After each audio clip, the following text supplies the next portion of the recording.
Thank We you. heard everything that was like going on physically in your life leading up to this fight. So I guess emotionally, how is it to, get through camp, go through this catchweight fight, and then, come out victorious? Yeah, no, it feels good. Obviously, all of us, we're all going through normal life stuff, right?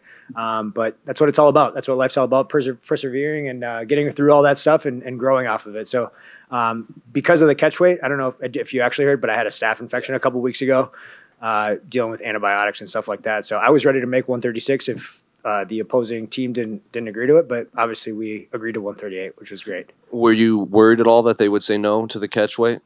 Um, not so much worried, but I was very relieved that they did. Sure. Yeah. How far in advance did you tell them? Because obviously a couple weeks ago in Abu Dhabi, that was kind of a big story. A lot of fighters hiding their staph infection and For sure. stuff like that. I'm a big proponent on like a closed mouth never gets fed, right? Sure. So I asked a good amount, I think probably like 2 weeks in advance, and I actually didn't think it got confirmed until probably like a week out. So physically in the fight, how did you feel? Like cardio-wise and everything was good? I felt good, and honestly, I would have pulled out if I was feeling any side effects like during camp. I've actually fought. If you guys remember my fight with Daniel Santos, I had a staph infection there as well, and that one actually did zap me during camp. I thought maybe I'll shake it during the fight, but it zapped me during the fight too. So if I was kind of gauging it like that, if I would have felt any sort of like negative effects during camp, I would have probably pulled out. But I felt great throughout the entire thing. I just took care of the infection, and we're good. We're here. And correct me if I'm wrong. It sounded like you said you felt you lost the first round. So I guess how was the fight playing out in that opening round compared to what you had expected? I think maybe just more so. I think I lost the first round just because it was a lot tighter of a round. It was a lot closer. He was landing, I was landing, but you can never be sure in this sport, obviously, right? So unless it's like a decisive round, I always just count it in my head as a loss, and I got to make up for it in the next. So round. that is something like if it is a razor thin round, you just assume you lost it, even if Absolutely. most people think you won. Yeah, and it's motivating too. You know what I mean? If I could tell myself in my head, okay, I'm down one, that gives me motivation for the next round. Like, okay, I got to finish this fight, or I got to absolutely dominate these next two rounds. So. Do you think that was a low blow in there? Because the commentary seemed to question your low kick. I watched the replay and it wasn't. It was definitely on the liver, and he wanted out. He was hurt. I was touching the body all night. So that was going to be my next one. If you didn't think that was a low blow, do you think that was just him? Like, did he mentally quit in there? Did you feel? For sure, absolutely. And my coaches were yelling that in the corner, and I felt it right after that. And I watched the replay, and I was like, oh yeah, absolutely, that was right on the liver. And then, sure enough, like shortly after that, I got kind of kicked in the groin. And I don't know if that was kind of on purpose either, but I was like, no, let's go. Like, I'm ready right now because I was ready to push the pace on him. So last one for me. When do you want to fight again? And at what point do you start asking for, locations, dates, names, and all that? I'm never one to call out opponents or anything like that. I'm just ready for whatever the UFC has next for me. But I want to stay active. I want to get in there early next year. I know my manager was telling me that UFC is pretty booked up until December, January. So maybe January, February, something like that. That'd be awesome right after the holidays. Hey, John, over here. Yeah.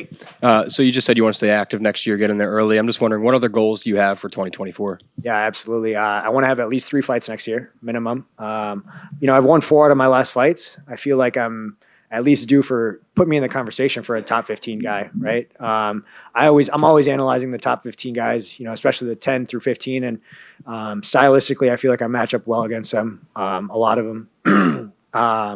Like I said, I'm not one to call people out, but if I were to call somebody out, I really, really would love a fight with Adrian Yanez. Not because it's like a disrespect thing, but stylistically, I think we can put on a banger.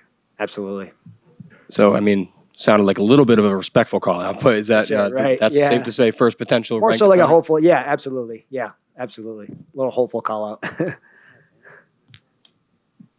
You're going to keep the mustache? Absolutely. Yeah, I'm done with the no mustache. It makes me look like a weird. But are you going to shave it throughout November? No, I'll leave it. I'm going to leave it. Thank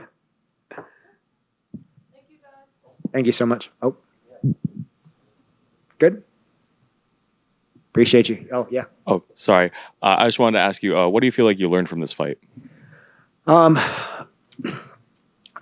feel so 3 months ago, I started working with a boxing coach, and it's my first time in my professional career that I've actually worked with a boxing coach, like a specific boxing coach, right? We obviously have boxing rounds at my gym at the Minnesota Martial Arts Academy with Greg Nelson, Nat McIntyre, but boxing coach specifically. And I felt like I had a lot more output this fight than in my previous fight. So I learned that boxing is awesome, and I want to keep working on my boxing and keep trying to fix my holes in my game. So Thank you. yeah. Cool. Appreciate you guys. Thank you.